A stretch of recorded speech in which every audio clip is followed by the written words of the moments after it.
उमर खालिद को मिली जमानत, इन शर्तों पर अब आएगा बाहर, 14 दिनों की मिली रियायत।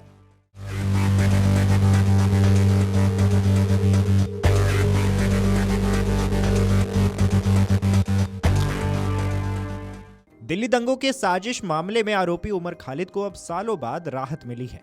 लगभग 5 सालों से जेल की 4 दीवारी में बंद खालिद अब बाहर आने वाला है।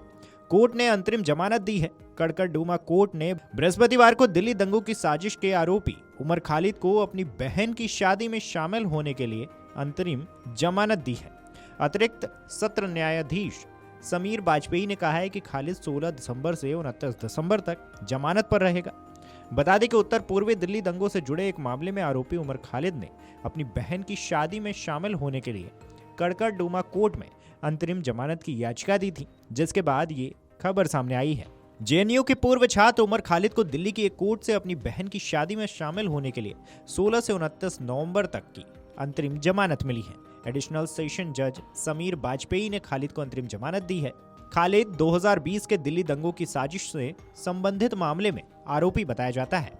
आपको बता दें कि जज ने आरोपी को 20,000 रुपए के निजी जमानती बॉन्ड और इतनी ही राशि के 2 मुचलके पेश करने का निर्देश दिया है।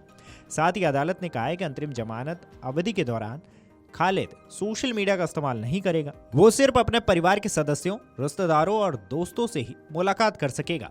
कोर्ट ने आगे कहा है कि खालिद को अपने घर या फिर उन स्थानों पर रहना होगा जहां उनके द्वारा बताए गए विवाह समारोह आयोजित किए जाएंगे।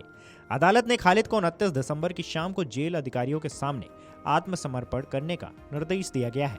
पिछले साल उसे एक और शादी में शामिल होने के लिए 7 दिनों की अंतरिम जमानत दी गई थी। उसे साल 2022 में भी इसी तरह की राहत दी गई थी। पॉइंटर में आपको समझाते हैं कि आखिर अदालत ने किन शर्तों पर राहत दी है। खालिद को निर्देश है कि वह दिल्ली दंगा केस के किसी भी चश्मदीद या फिर किसी व्यक्ति से संपर्क नहीं करेगा। उसे अपना मोबाइल नंबर भी जांच अधिकारियों को देने होंगे और उसे पूरी अंतरिम जमानत की अवधि तक ऑन रखने का निर्देश है। इस दौरान खालिद को सोशल मीडिया का इस्तेमाल नहीं करना है। इस दौरान उमर को सिर्फ अपने परिवार, रिलेटिव्स और दोस्तों से ही मुलाकात की इजाजत है। कोर्ट ने उमर को उसके घर या फिर उन जगहों पर रहने की इजाजत दी है जहां शादी की रस्में होंगी। खैर, इस बीच पीडीपी प्रमुख महबूबा ने सोशल मीडिया प्लेटफॉर्म एक्स पर लिखा है कि यह दुखद और हैरान करने वाली बात है कि उमर खालिद को अपनी बहन की शादी में शामिल होने के लिए पेरोल पाने के लिए 5 साल का इंतजार करना पड़ा, जबकि गुरमीत सिंह जैसे रेप और मर्डर के दोषी बार बार पेरोल पर अंदर बाहर आते जाते रहते हैं। यह फर्क साफ दिखता है। यह असमानता हमारे न्याय सिस्टम में एक परेशान करने वाली गड़बड़ी और भेदभाव को दिखाती है। इस खबर पर आपकी क्या राय है, हमें कमेंट करके जरूर बताएं। वीडियो डेस्क अमरउजाला.com। अगर आप ये वीडियो YouTube पर देख रहे हैं तो हमारे चैनल को सब्सक्राइब कर बेल आइकन दबाएं और Facebook पर देख रहे हैं तो हमारे पेज को लाइक करें।